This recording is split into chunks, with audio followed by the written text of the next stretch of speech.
कमाल की बात है कि हम हिंदुस्तान अपने आप को विश्व गुरु महागुरु बोलते हैं, हमारे अंदर इतनी हिम्मत नहीं है कि हम एक समिट में जाके इतना भी कह सके कि पाकिस्तान को नेम कर सके ये पाकिस्तान ने किया। राजनाथ सिंह में इतनी हिम्मत नहीं पैदा हुई कि पाकिस्तान का नाम ले सके, और फिर वो चाहते हैं कि एससीओ समिट उसको नेम करे।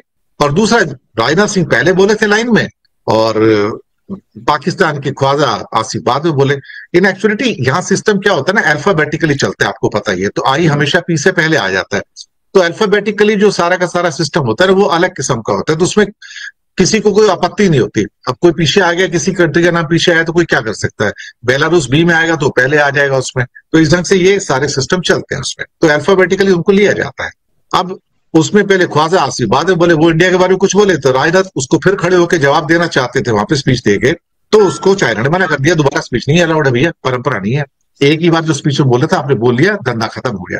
तो इनकी बात सुनने की वहां भी इंसर्ट हो गई इनकी, और फिर ये पाकिस्तान का नाम नहीं ले पाए, फिर कहते तुम उसको कंडेम करो। ये क्या चक्कर है, हम इतने बड़े कंट्रियों के नेम भी नहीं कर सकते कंट्री को क्या सर? सर आपका टोटली इंटरनेशनल सर्कल्स में आपका रॉ का फेलियर है, आपका इंटेलिजेंस का फेलियर है, आपका प्लानिंग डिप्लोमेटिक फेलियर है। आप देखिए, आपने पहलगाम के अंदर अभी तक आपके खुद के ही स्टेटमेंट आप खुद ही कॉन्ट्राडिक्ट कर रहे हो। पहले आपने 4 लोगों को फोटो दिए, फिर आपने बोला कि उन लोगों को हम ढूंढ रहे हैं, वो मिल भी गए हैं, और फिर सडनली आप बोलते हो जो 4 जो फोटो थे वो नहीं थे, दूसरे लोग थे। Why are you contradicting? आपके पास अगर इंफॉर्मेशन कंप्लीट नहीं है तो आप मत दो। उसके सामने बलूचिस्तान की जो ये चाइना ने पाकिस्तान ने बात करी, तो उनके पास कुलभूषण यादव करके कैरेक्टर उनको ने पकड़ के रखा है, और ये उसी को पोर्ट्रेट कर रहे हैं कि भाई ये वहां आया था बलूचिस्तान में, ये रॉ का एजेंट है, ये कर रहा था वो हमारे जेल में। आपके पास इतने सारे एजेंट्स इंडिया में पकड़े जाते हैं, आप उनको प्रोजेक्ट क्यों नहीं करते हो? व्हाई डोंट यू एक्सपेक्ट कि वो लोग क्या इंफॉर्मेशन आपको दे रहे थे?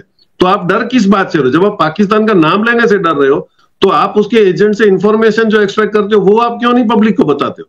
तो ऑब्वियस है, आपका कोई कंट्री भरोसा क्यों करेगा? हम लोग तो करते हैं क्योंकि गोदी मीडिया है और हमको करना है, हमारी देशभक्ति नहीं तो चैलेंज हो जाएगी। Why should China believe? आप डॉक्यूमेंट्री प्रूफ दे दीजिएगा उसको, क्योंकि आपने खुद ही ने बोला था, राजनाथ सिंह जब खुद नए नए डिफेंस मिनिस्टर बने थे, जब पर्रिकर साहब एक्सपायर हो गए, तो उन्होंने आज तक में ही श्वेता सिंह के इंटरव्यू में उन्होंने कमिटमेंट दिया था कि भाई हम लोगों ने बिल्कुल एक रडार लगा लिए जम्मू में और आसाम में, और वो नाइट विजन कैमराज हैं, थर्मल इमेजिंग कैमराज हैं, और हमारे कंट्रोल रूम में अगर वहां से जानवर भी पास होगा तो पता चल जाएगा, हम लोगों ने 0 टॉलरेंस कर लिया। वो सब कहां गए कैमराज आपके? तो आप क्या बोल रहे हो? आपके पास कौन सी सिस्टम है? इससे इंटरनेशनली भी हमारी जो ये हो रही है हालत खराब, वो इसी की वजह से, because what we are saying is not on the ground, और which is not on the ground हम लोग बोल रहे हैं। तो आई थिंक ये हम लोगों को सिस्टम, ये आपकी डिप्लोमेटिक फेलियर है। आपको कोई ना कोई उसमें तो आपको एविडेंस दे देना था कि भाई ये लोग आए थे, कैसे आए हैं, हम किसी बात का जवाब नहीं दे पा रहे हैं। आपके किलर ड्रोन्स कहाँ गए? आपके किलर ड्रोन्स वो 200 किलोमीटर तो उड़ के नहीं चले गए थे, आप उतने एरिया में उसको सर्च करते। और उसी के बाद यूट्यूब पे वीडियो भी दिखा रहे थे 2 दिन के बाद कि हम लोगों ने उसके हमने किलर ड्रोन जो बनाए हैं उसमें हम लोग सर्च करके जंगल में भी उनको मार देते हैं। मतलब एवरीथिंग इज कंफ्यूज्ड। तो ऑब्वियस है कि भाई why should China give you soft corner? वो तो उसके लिए तो सब कंट्रीज पार्टिसिपेटिंग इक्वल है, वो क्यों साइड करेगा या नहीं करेगा? तो आई थिंक हमारी बहुत ही बड़ी डिप्लोमेटिक फेलियर है, और this will not go long, क्योंकि अभी भी हम अपना रवैया ठीक नहीं कर रहे हैं। आपको उसमें एडिशन बता दूं, परसों सडनली बहरीन का अमीर का जो अमीर है, ही इज मीटिंग पुतिन, और उसने बोला कि 56 Islamic countries are ready to accept Ayatollah Khomeini as our leader, as our protector. तो ये वहां पे इतना बड़ा चेंजेस हो रहा है। अफ्रीका में आप देख लो, सारे आज तो गाना जैसे कंट्री ने अमेरिका के वीजा बैन कर दिए, स्मॉल कंट्री लाइक गाना, उसने फिशिंग के राइट्स ले लिए इन लोगों से। तो अफ्रीका में चाइना ने पूरा कैंपिंग कर लिया, सऊदी अरेबिया और गल्फ कंट्रीज जीसीसी में और ओआईसी में रशिया ने कब्जा कर लिया। तो अब अमेरिका और इजराइल के साथ रहा कौन है? Germany and France are also changing their tunes, वो भी चाइना से निगोशिएट करने को तैयार है कि भाई हमको तो माल दे दो, हमारा काम चले। तो आज नहीं तो कल अमेरिका और इजराइल अकेले हो जाएंगे। आप वहां पे पड़े रह के कौन सा वहां पे पेट्रियोटिक स्पिरिट का अवार्ड लेने जाने वाले हो? तो this is a diplomatic failure, total diplomatic failure. जी बिल्कुल बिल्कुल, मतलब शर्म आई मुझे भी वो पैराग्राफ पढ़ के राजनाथ सिंह का कि one country spreading the fair. What is the one country? Nonsense, absolutely nonsense. मैं बोलता हूँ इतनी हिम्मत नहीं है कि तुम नाम लिख सको ना, तो दुनिया में फिर अपना डंका बजाना छोड़ दो, तुम्हें कोई नहीं पूछता। आज की डेट में आपने घना का नाम लिया, तो जी मोदी जी रहना चल पड़े। मैंने कभी नहीं देखा कि 5 देशों की यात्रा पे यार एक साथ में जा रहे हैं। इनकी बाहर जाने की इच्छा शांत नहीं हुई सर। इंडिया को पूछता नहीं बाहर जाके, हालात ऐसे हो चुके हैं। Nobody cares for us sir. Nepal जैसा कंट्री भी हमको इंडिया पाकिस्तान वॉर में सपोर्ट नहीं किया सर, वो भी हमारे साथ नहीं खड़ा रहा, एक बार सिंपैथी नहीं व्यक्त की उसने। अभी घना जाएंगे, ब्राजील का समिट हो गया, चलो ठीक है, तो रियो समिट है, वो जाना ही है। Ghana, Brazil, Argentina, Trinidad, Namibia, sir इनको बोलते हैं थोड़ा, बोलीविया बच गया है, मैक्सिको बच गया है, उसके अंदर सूरीनाम बच गया है, वेस्ट इंडीज के कुछ और एरिया बच गए हैं, वहां भी हुआ थे लगे हाथों, उसको क्यों छोड़ दिया? 5 घंटे की 10 कर लेते। सोच रहे सर प्रधानमंत्री का पद चला जाए, उससे पहले जितना घूम सकता हूं घूम लूं, पब्लिक को जितना चूना लगा सकता उतना लगा लूं सर। 5 कंट्री का दौरा सर, कभी सुना इंडिया का प्राइम मिनिस्टर कभी गया आज तक गिरीश भाई? सर 6 और 7 जुलाई को रियो डी जेनेरो में जो ब्रिक्स की मीटिंग है, उसमें ऐसा मैसेज मिला है कि मोदी जी को डिनर पे इनवाइट करने से जीपिंग इज नॉट गोइंग। ये कुछ रूमर्स यहाँ पे चल रहे हैं। अब वो नहीं जा रहा है तो कंफर्म है। हाँ, तो now what was the purpose? आप 10 दिन पहले वहां क्यों जा रहे हो? What was the purpose? और गाना में जा रहे हैं तो क्या आपने उन्होंने फ्रांस ट्रॉलर्स का लाइसेंस रातों रात कैंसिल करके उनको बोल दिया no fishing areas in my water, now get out? तो ये क्या फिर किसी की दलाली करने वहां पे गए कि फ्रांस को तो कम से कम थोड़ी मच्छियां पकड़ने दो? क्योंकि फ्रांस की तो पूरी इकोनॉमी, और वहां पे टूना एक फिश आती है which is very costly and very rare, लेकिन वो गाना के ही वाटर्स में है। तो आप देखिए कि हम क्यों जाते हैं। आप साइप्रस क्यों गए, किसी को पता नहीं है। आप टर्की को डराने गए, टर्की तो डरा नहीं, अगर जैसे पब्लिक डोमेन में बोला गया था। और फिर अभी आप ओपनली बोल रहे हो कि हम तो भाई डॉलर में इसमें तो हम मानते नहीं है, ब्रिक्स में और जीसीओ में। तो ये आप क्या कर रहे हो? आप किन किन से दुश्मनियां कर रहे हो? या तो आपका कोई बहुत बड़ा स्टेप हो तो उसका असर दिखना चाहिए। आपके पास कोई फ्यूचर रोड है नहीं, तो अभी ये बड़ा सस्पेंस होगा और गोदी मीडिया ढूंढ नहीं पाएगी, हमको इन्फॉर्मेशन मिलेगी नहीं कि साहब 4 कंट्रीज की विजिट में क्यों चले गए हैं।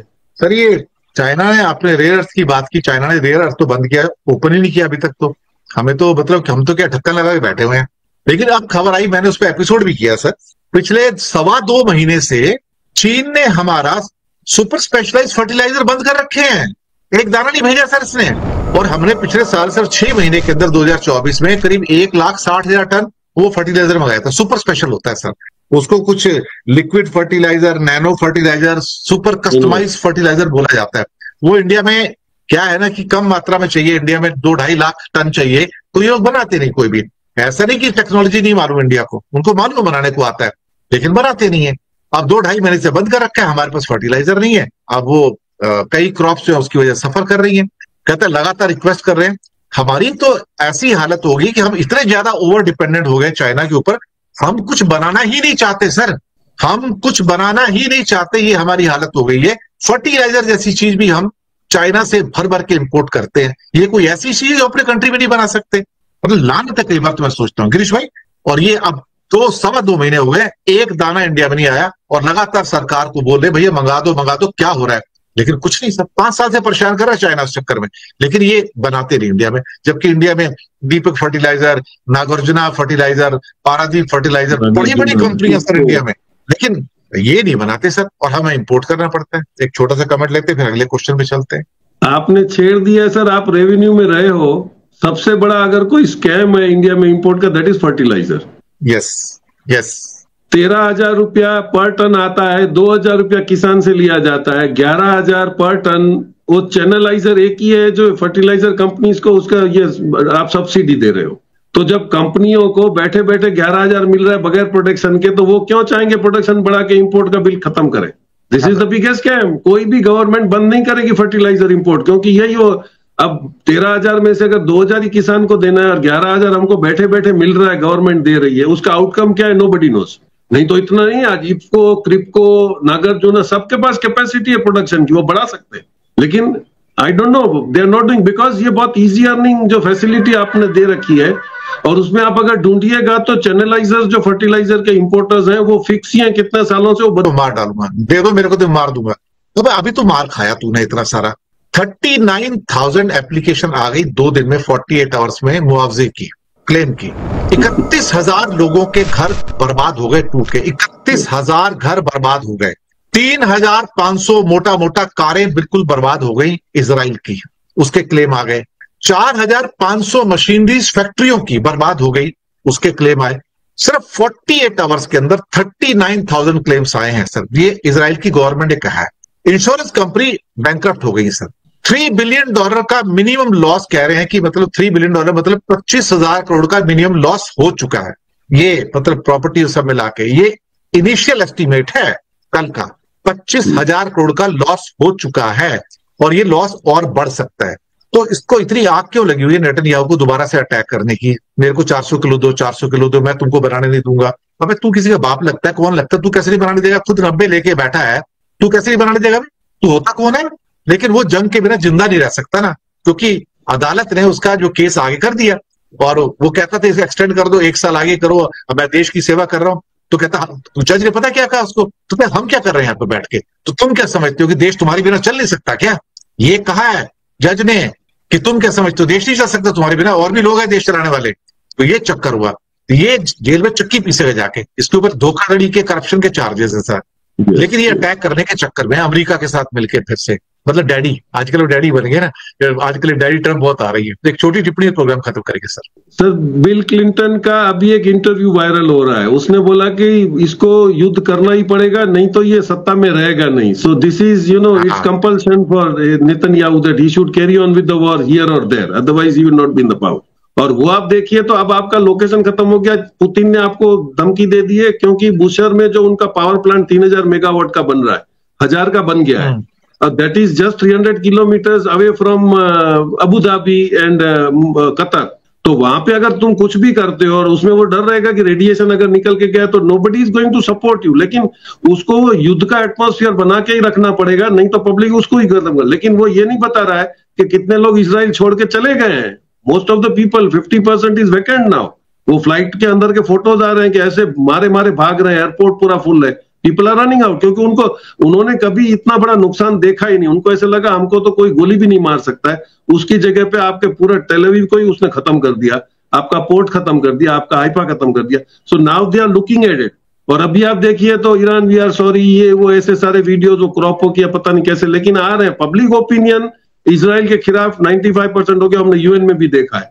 Now if he is continuing it is suicidal for him. अब वो उसको सोचना पड़ेगा। जी सही बात आपने कहा। और इजराइल को अटैक करके मिला क्या? अल्टीमेटली कुछ भी नहीं मिला। बाबा जी का ठुल्लू कह सकते हैं कपिल शर्मा की भाषा में, और क्या है।